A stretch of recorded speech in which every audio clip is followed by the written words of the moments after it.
Hello viewers, BD টিমের পক্ষ থেকে আপনাদের জানাই স্বাগত। আশা করি আপনারা ভালো আছেন। তো ভিউয়ার্স, একটা নতুন টিউটোরিয়াল নিয়ে চলে আসলাম আপনাদের জন্য। তো গাইস, এই টিউটোরিয়ালটা অনেক হেল্পফুল হতে চলেছে। কেউ একটু স্কিপ করবে না, তাহলে কিন্তু অনেক ইনফরমেশন মিস করে দেবে। তো গাইস, আজকের টিউটোরিয়ালটা হচ্ছে যে আপনি কি করে রিসিট অ্যান্ড রেস্টোর করবেন, বা এটার থেকে কোনো ক্ষতি আছে বা লাভ আছে বা কোনো সমস্যা হয় কিনা এটা কিন্তু বলবো। আর কতদিন পর পর রিস্টোর বা রিসিট দেওয়া উচিত, এটাতে ফোন কি স্লো হয় নাকি ভারী হয় নাকি ফোনের কোনো সমস্যা হয়, আজকে এটা নিয়ে কথা বলবো। আর পুরো ভিডিওতে আজকে সেটিং সম্পর্কে সবকিছু আলোচনা থাকবে। তো আপনারা যদি ভিডিও থেকে একটু হেল্পফুল হন, তাহলে বন্ধুদের শেয়ার করে দিবেন জানিয়ে দেওয়ার জন্য। আর ভিডিও যদি ভালো লাগে, প্লিজ একটা লাইক দিবেন। লাইক দিলে কি হয়, ভিডিওটা তৈরি করার মোটিভেশনটা অনেক গুণ বেড়ে যায়। আর আমার চ্যানেল যদি এখনো নতুন হয়ে থাকেন, প্লিজ আমার চ্যানেলটি সাবস্ক্রাইব করবেন। আর পাশে থাকা বেল আইকনে প্রেস করে অল নোটিফিকেশন সেট করবেন। আর যদি অলরেডি সাবস্ক্রাইব করে থাকেন, অসংখ্য ধন্যবাদ। তো চলেন আমরা ভিডিওটা শুরু করে দিই।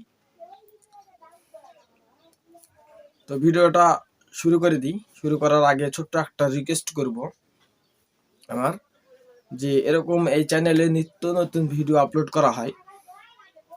তো আপনারা যদি কোনো প্রবলেম বা কোনো সমস্যা থাকে, তাহলে কিন্তু আমার ভিডিওটা আপনারা দেখতে পারেন। যে কোনো রিলেটেড আপনারা ভিডিও কিন্তু চাইলে আমাকে কমেন্ট সেকশনে জানিয়ে দিতে পারেন।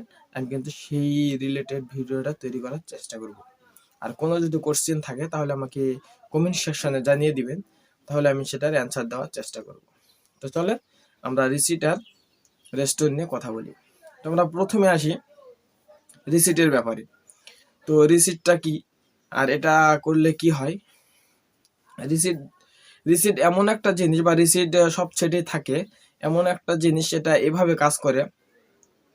এটা কিন্তু সবাই জানে না যে কিভাবে কাজ করে। তো রিসিটটা এভাবে কাজ করে যে আপনার ফোনের হোম বাটন মানে লক বাটন যেটা চেপে ধরে থাকলে কিন্তু ওখানে 3টা 4টা 2টা 5টা যে কোম্পানির যেরকম ফোন সেরকম কিন্তু অপশন চলে আসে।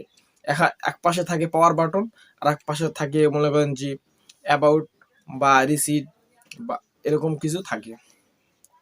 তো আপনারা যদি রিসিটে যদি চাপ দেন, তাহলে ফোনটা কিন্তু অটোমেটিক বন্ধ হয়ে যাবে, আবার পুরোনায় অটোমেটিক চালু হয়ে যাবে। মনে করেন যেন হার্ড ডিস্ক, সেটিং, সিস্টেম সব কিন্তু কিছুক্ষণের জন্য বন্ধ হয়ে যায়, এরপর কিন্তু আবার কিছুক্ষণের জন্য ব্যাক করে চালু হয়। তো এটা করলে কোনো সমস্যা আছে, বা সেটিংস কোনো চেঞ্জ হয়ে যাবে কিনা, বা আর কোনো কিছু হারিয়ে যাবে কিনা, অ্যাপসগুলা কি থাকবে, বেঁচে থাকবে নাকি সব কিছু ডিলিট হয়ে যাবে? সব কথার উত্তরই হচ্ছে না, কোনো সিস্টেমও চেঞ্জ হবে না, কোনো মানে সিস্টেমও চেঞ্জ হবে না, আর সেটিংসের কোনো সমস্যা নাই, আর সবগুলো অ্যাপসই কিন্তু ঠিক থাকবে। মাঝখান থেকে কি হবে, যেগুলো আপনার অ্যাপস ইনস্টল করে আবার আনইনস্টল করেছেন, এগুলো যদি ডাটা থাকে বা কোনো ফোনের যদি কোনো সমস্যা থাকে, যেরকম ক্যামেরা যদি ল্যাক মারে, তাহলে কিন্তু রিসিট দিয়ে আবার পুনরায় কিন্তু সেটা ঠিক করা সম্ভব, আবার পুনরায় চালু হয়ে যাবে।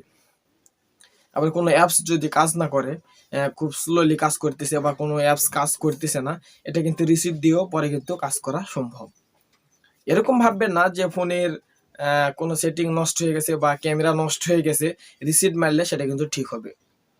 এটা নষ্ট হয়ে গেছে, এটা কিন্তু কখনো ঠিক হবে না। এটা ঠিক হবে যেটা হ্যাং করতেছে বা ল্যাক মারতেছে বা চলতেছে না, এটা কিন্তু ঠিক করা সম্ভব। তো এই ছিল রিসিটের। এবার আমরা আসবো রেস্টোর বা ফ্যাক্টরি ডাটা। তো ফ্যাক্টরি ডাটা কাকে বলে বা কিসের জন্য ফ্যাক্টরি ডাটা? তো ফ্যাক্টরি ডাটা আমরা মূলত বলে থাকি যে আমরা নতুন যখন ফ্যাক্টরি থেকে ফোন আসে, এরকম কোন হয়ে যায় আমাদের ফোনটা, মানে রেস্টোর বা ফ্যাক্টরি ডিলিট এটা মারলে। এটা কিন্তু আপনি করবেন কখন, যখন দেখতেছেন যে আমার ফোনের খুব ধরনের সমস্যা দিচ্ছে, বা ফোনে আমি কাজ করতে পারতেছি না, বা 2টা 3টা কল একসাথে আসলে এটা হ্যাং করতেছে, কোনো রকম বড় ধরনের সমস্যা হয়ে যাচ্ছে, বা সেটে লোড টানতে পারতেছে না, শুধু গরম হয়ে যাচ্ছে, তখন কিন্তু আপনারা এই ইয়াটা করতে পারেন, রিসিট রিসিট না রেস্টোরটা মারতে পারেন। রেস্টোর মারলে কি হবে, নতুন এখন শোরুম থেকে যে ফোন আসে সেরকম কিন্তু হয়ে যাবে। এটা কিন্তু একবার নিউ হয়ে যাবে। এটার থেকে কিন্তু আপনারা কোনো কিছুই ফেরত পাওয়ার চান্স নেই, আর ফেরত পাওয়ার আশাও করবেন না। ফোনে যদি কোনো কিছু থাকে এটা পুরোটাই কিন্তু ডিলিট হয়ে যাবে। এক কথায় ফ্যাক্টরি থেকে যেরকম শোরুমে ফোন আসে আপনার শোরুমে ফোনটা হয়ে যাবে।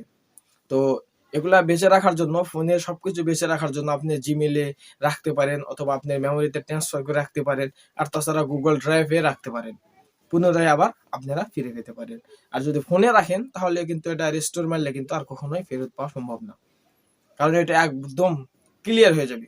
আপনি যখন শোরুম থেকে নতুন ফোন হাতে নিয়েছিলেন এরকম কিন্তু নতুন ফোন হাতে আসবে, সবকিছু ক্লিয়ার হয়ে যাবে।